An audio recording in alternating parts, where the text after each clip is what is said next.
of the times.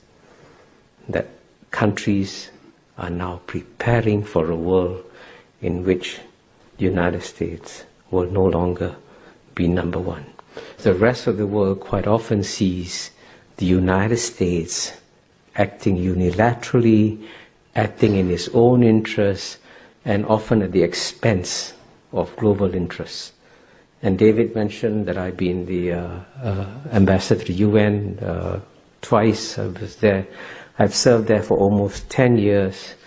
And it's rather tragic to watch in the UN, as I did at first hand, to see that the institutions that were essentially created by the United States after World War II, with the guidance of FDR and Eleanor Roosevelt and all that, these were basically American-inspired institutions which have then been undermined by American policies. You know, as I get older, I get less and less surprised by things, you know, quite normal.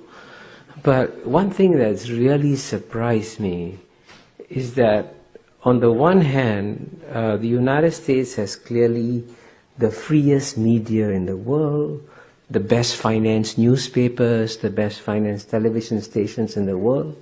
But I can tell you this, you know, as someone who travels to at least 30, 40 countries a year, when I come to the United States and I go to my hotel room in Charles Hotel and turn on the television, I feel that I've been cut off from the rest of the world.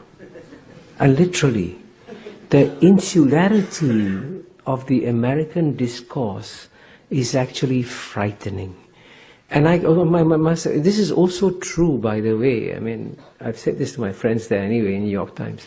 This is true of the New York Times. This is true of the Washington Post. This is true of the Wall Street Journal. There is an incestuous, self-referential discourse among these newspaper journalists and so on and so forth.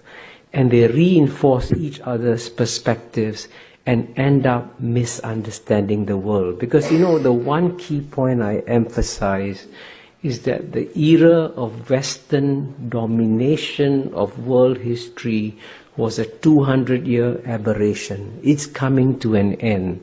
And as a result of it, you've got to learn to understand non-Western perspectives in the world. And it's actually quite frightening that in many ways I find American intellectuals behind intellectuals, including in Serbia, where I just was, or Greece, or in Istanbul, because they are much more aware of what's happening in the world than most American intellectuals are.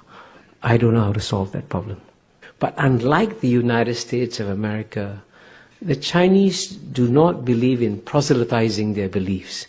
They do not believe that you have to copy or emulate them to succeed.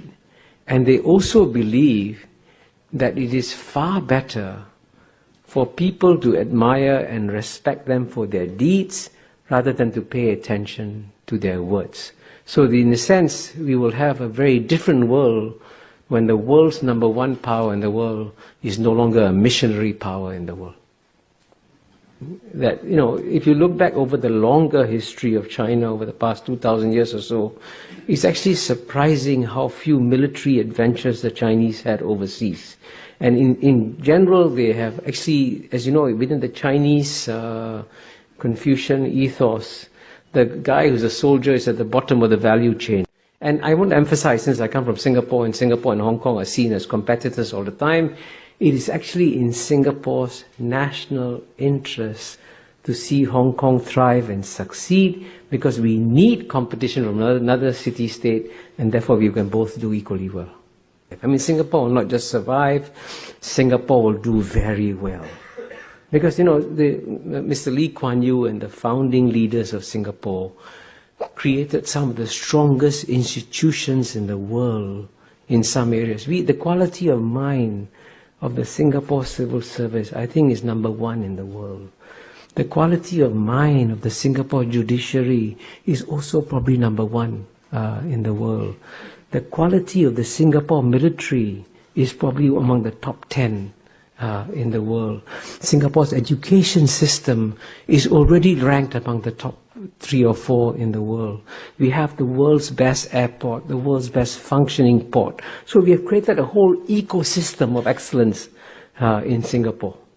And with that ecosystem of excellence, Singapore is poised to take advantage of a major historical opportunity that is coming its way, because just as London served the European century and New York served the American century, the one city in all of Asia that is comfortable with all the major civilizations in Asia, with Chinese civilization, with Indian civilization, with Islamic civilization, and also Western civilization, is Singapore. So Singapore is going to become the New York of the Asian century. So it's a great time coming ahead for Singapore.